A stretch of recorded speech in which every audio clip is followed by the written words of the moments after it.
Hello बच्चों, मैं नेहा चौधरी रसायन विज्ञान की प्रायोगिक कक्षा में आपका स्वागत करती हूं। देखिए बच्चों, हम लोग क्षारीय मूलकों के गुणात्मक विश्लेषण के बारे में पढ़ रहे थे और पिछले वीडियो में हम लोगों ने तृतीय समूह के बारे में पढ़ा। आज हम लोग बात करेंगे चतुर्थ समूह के बारे में और चतुर्थ समूह में भी हम पढ़ेंगे जिंक धनायन यानी Zn2+ और मैग्नीज धनायन Mn2+ के बारे में कि किस तरीके से Zn2+ और Mn2+ जो धनायन है उनका विश्लेषण किया जाता है। तो देखिए बच्चों, ध्यान दीजिएगा।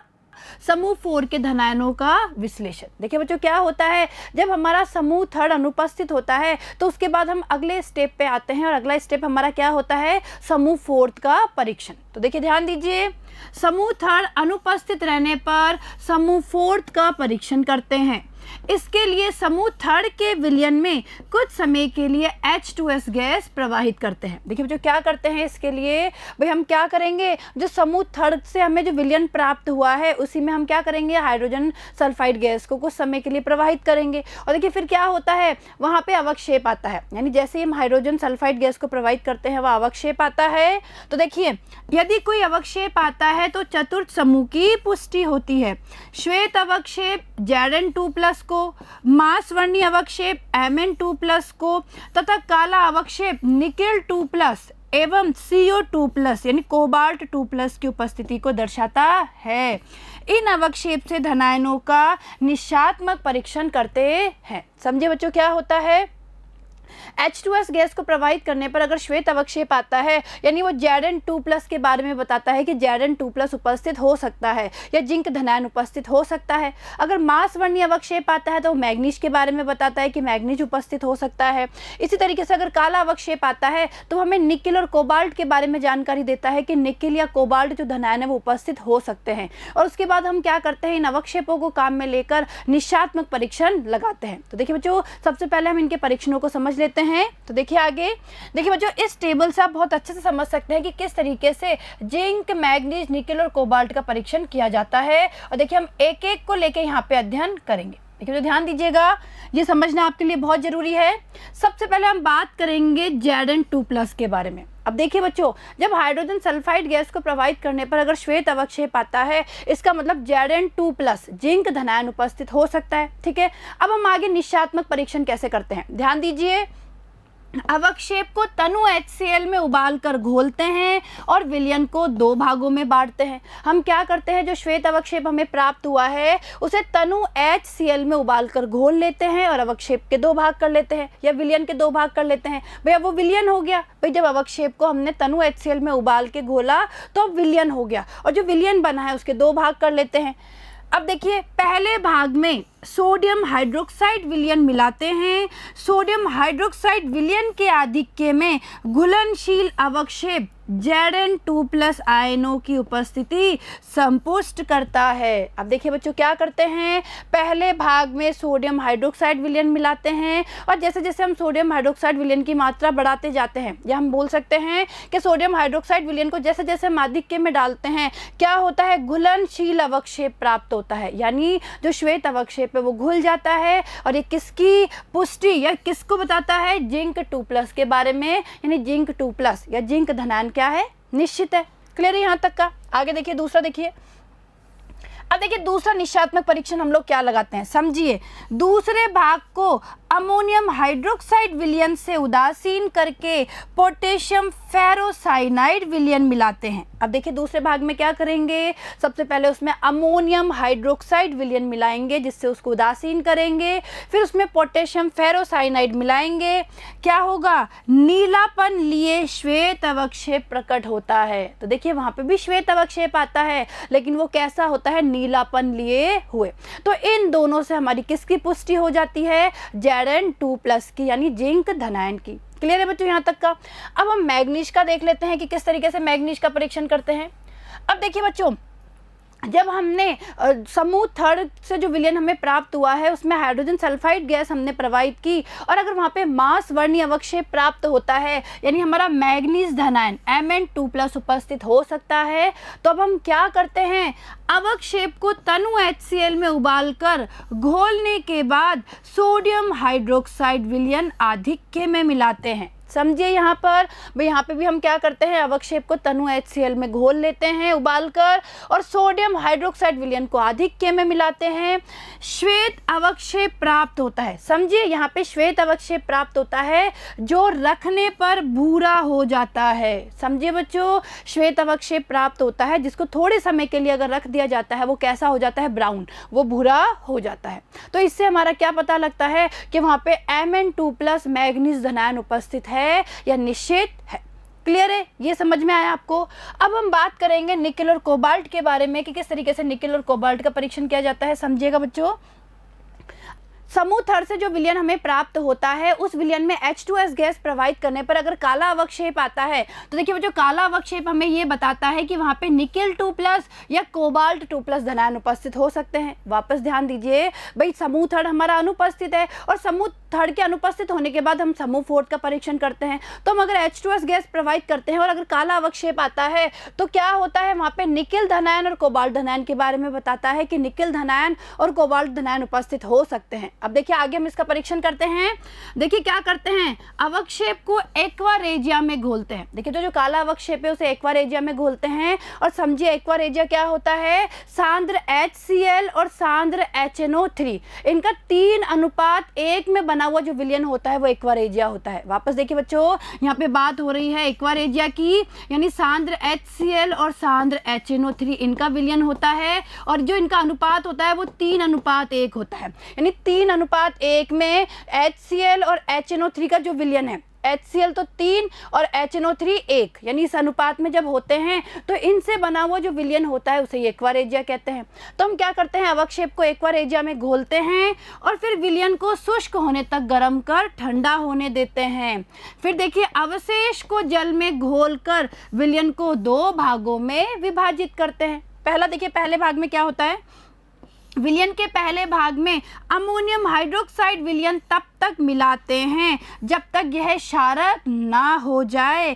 फिर डाईमेथिल ग्लाइऑक्सिम की कुछ बूंदें मिलाकर परख नली को हिलाते हैं और समझिए चमकदार लाल अवक्षेप निकेल 2+ आयनों की उपस्थिति संपुष्ट करता है। समझे बच्चों, हम लोग क्या करते हैं भाई, विलयन के पहले भाग में हम लोग अमोनियम हाइड्रोक्साइड विलयन तब तक मिलाते हैं जब तक ये क्षारकीय नहीं हो जाए और उसके बाद में डाईमेथिल ग्लाइऑक्सिम मिलाते हैं, परख नली को हिलाते हैं। अगर वहाँ पे चमकदार लाल रंग हमें प्राप्त होता है या हम बोल सकते हैं चमकदार लाल अवक्षेप हमें प्राप्त होता है तो हमें निकेल धनायन की उपस्थिति के बारे में पता लगता है कि Ni2+ धनायन हमारे क्या है, निश्चित है। क्लियर है यहाँ तक का। आगे देखिए, अब देखिए इससे तो हमारा ये पता लग गया कि भाई वहाँ पे क्या है, निकेल उपस्थित है। अगर मान लीजिए वहाँ पे लाल कलर नहीं आता है, वापस समझिए बच्चों, अगर वहाँ पे ये लाल अवक्षेप नहीं आता है तो इससे क्या पता लगता है कि जो हमारा Ni2+ है वो क्या है, अनुपस्थित है। ठीक है, अब देखिए कोबाल्ट के लिए हम क्या करेंगे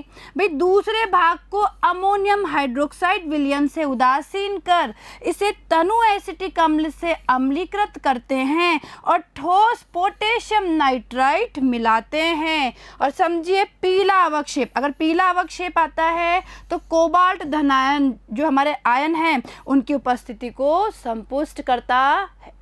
क्लियर है, तो ये बात आपको समझ में आई कि किस तरीके से जो हमारे चतुर्थ समूह है उनके धनायनों का परीक्षण किया जाता है। और देखिए बच्चों, ये हमारे लिए समझना बहुत ज़रूरी था। अब हम प्रयोग पढ़ेंगे जिसमें क्या करेंगे, जो हमें 2 अकार्बनिक लवण दिए गए हैं उनमें से एक अकार्बनिक लवण में हम जिंक धनायन की और दूसरे अकार्बनिक लवण में हम लोग मैग्नीज धनायन की पुष्टि करेंगे। तो देखिए बच्चों, हमारा प्रयोग 12 क्या हो गया, देखिए उद्देश्य क्या है, दिए गए 2 अकार्बनिक लवणों में जिंक धनायन एवं मैग्नीज धनायन की पहचान करना और आवश्यक सामग्री देखिए परख नलियाँ, परख नली होल्डर, परख नली स्टैंड, क्वथन नली, आवश्यक अभिकर्मक एवं कांच की छड़। क्लियर है।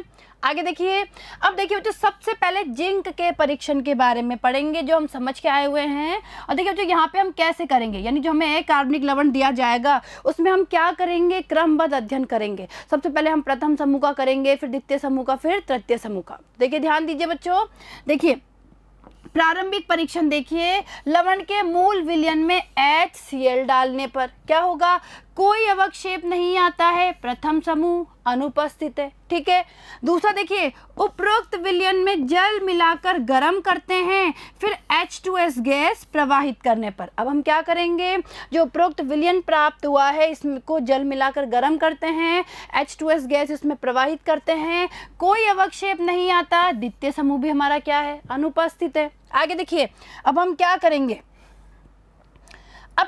देखिए, लवण के मूल विलयन में सांद्र HNO3 मिलाकर गर्म करते हैं, फिर ठोस अमोनियम क्लोराइड और अमोनियम हाइड्रोक्साइड आधिक्य में मिलाते हैं। अब हम क्या करेंगे, लवण का मूल विलयन लेंगे और लवण के देखिए बच्चों मूल विलयन में सांद्र HNO3 यानी सांद्र नाइट्रिक अम्ल मिला के गर्म करेंगे, उसमें ठोस अमोनियम क्लोराइड और अमोनियम हाइड्रोक्साइड को आधिक्य में मिलाएंगे, कोई अवक्षेप नहीं आता, यानी तृतीय समूह भी हमारा क्या है, अनुपस्थित है। यानी तीनों समूह हमारे क्या हो गए, अनुपस्थित हो गए, प्रथम समूह भी, द्वितीय समूह भी, तृतीय समूह भी। आगे देखिए, अब देखिए आगे हम क्या करते हैं, देखिए बच्चों, अब देखिए उपरोक्त विलयन में, समझिए बच्चों, उपरोक्त विलयन यानी जो हमारे तृतीय समूह, जब हम परीक्षण कर रहे थे तो जो हमें विलयन प्राप्त हुआ है, तृतीय समूह से जो हमें विलयन प्राप्त हुआ है, तो उपरोक्त विलयन में H2S गैस प्रवाहित करने पर, इसमें H2S गैस प्रवाहित करेंगे, श्वेत अवक्षेप आता है। समझिए, अगर श्वेत अवक्षेप आता है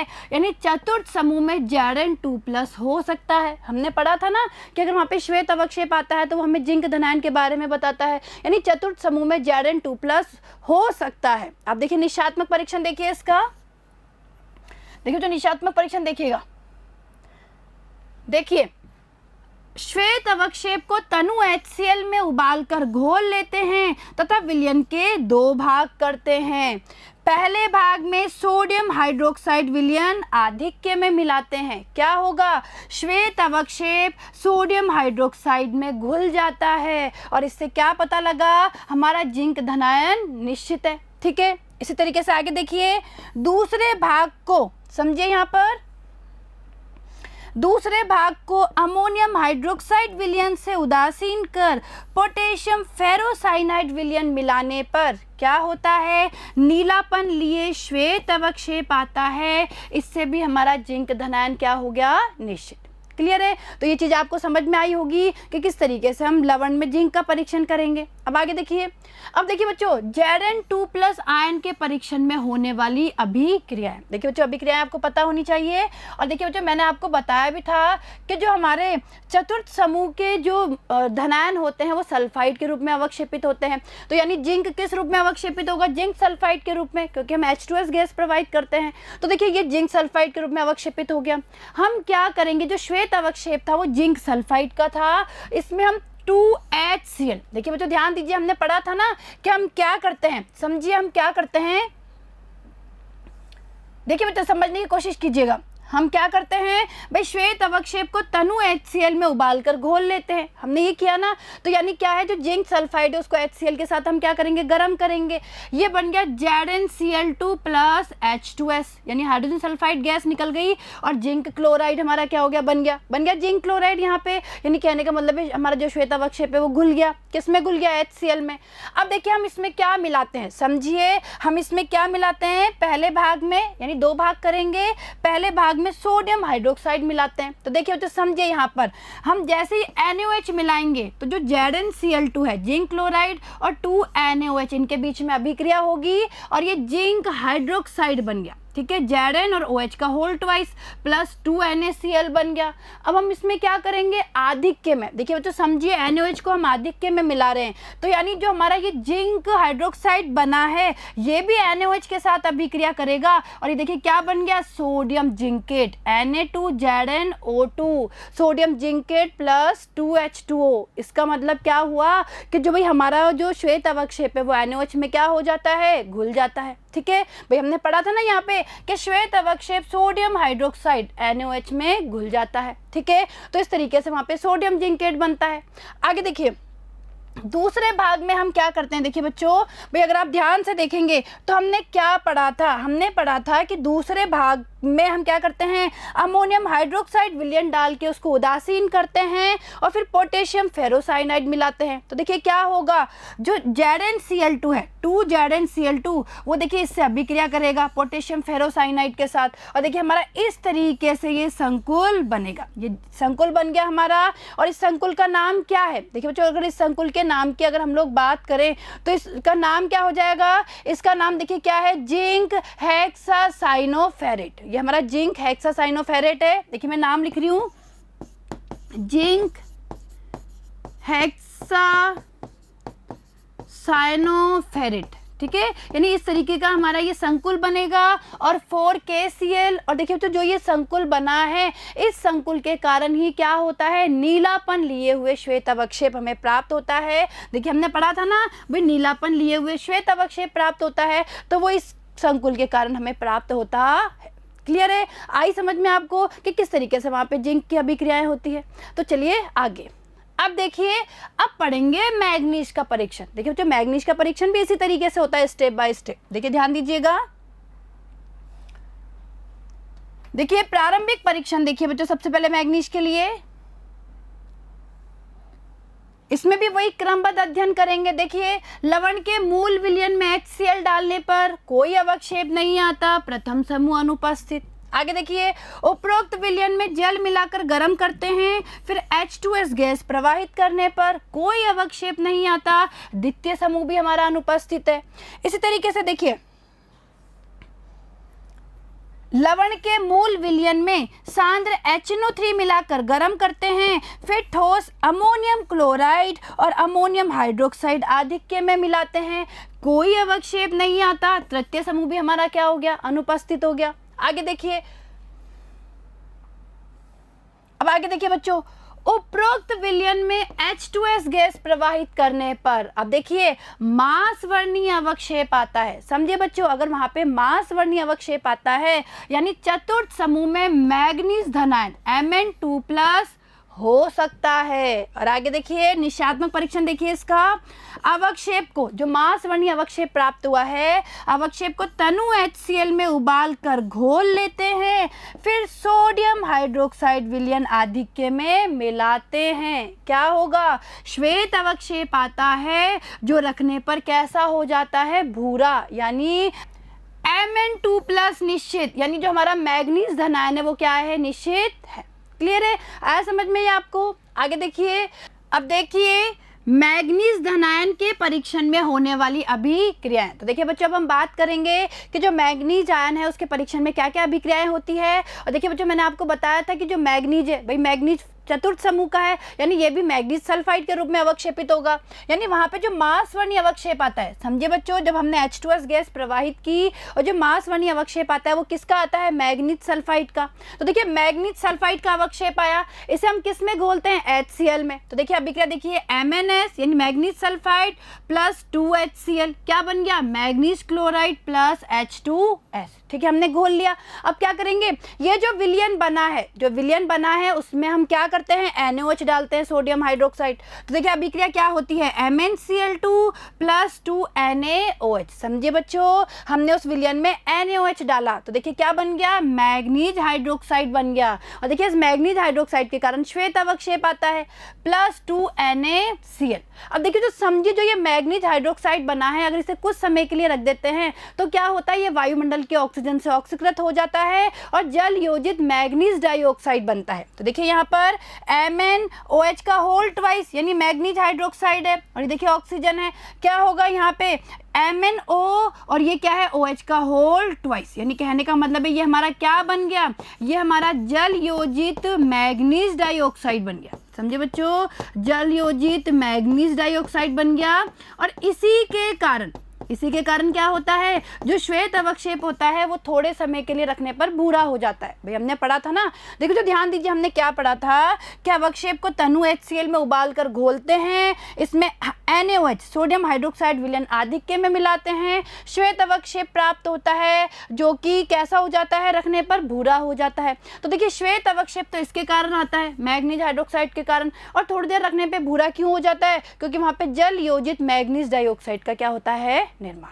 क्लियर है? आगे देखिए, अब परिणाम देखिए बच्चों, दिए गए प्रथम लवण में धनायन जिंक आयन Zn2+ तथा द्वितीय लवण में मैग्नीज आयन Mn2+ उपस्थित है। तो देखिए बच्चों, ये हमारा परिणाम निकला कि भाई प्रथम लवण में तो धनायन क्या उपस्थित है, जिंक आयन या जिंक धनायन, और दूसरे में मैग्नीज आयन। ठीक है, तो ये चीज़ आपको समझ में आई होगी। तो देखिए बच्चों, हम लैब में चलते हैं और दिए गए अकार्बनिक लवणों में हम जिंक आयन और मैग्नीज आयन की पहचान करते हैं। तो देखिए लैब में चलते हैं।